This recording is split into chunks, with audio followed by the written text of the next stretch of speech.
Hey there, fellow DIY enthusiasts.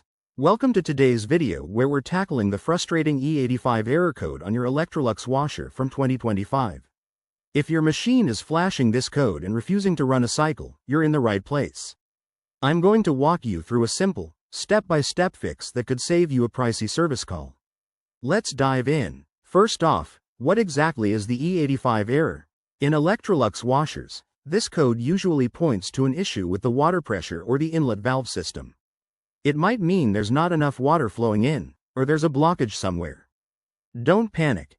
Most of the time, this is an easy fix you can handle at home. Before we start, safety first.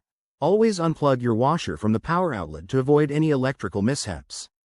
Got that? Great. Step 1. Check your water supply.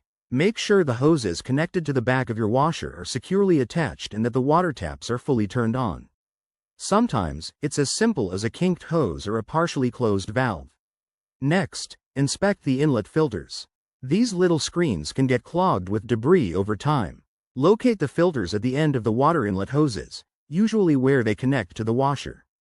Turn off the water, unscrew the hoses carefully, and clean out any gunk with a soft brush or by rinsing under running water.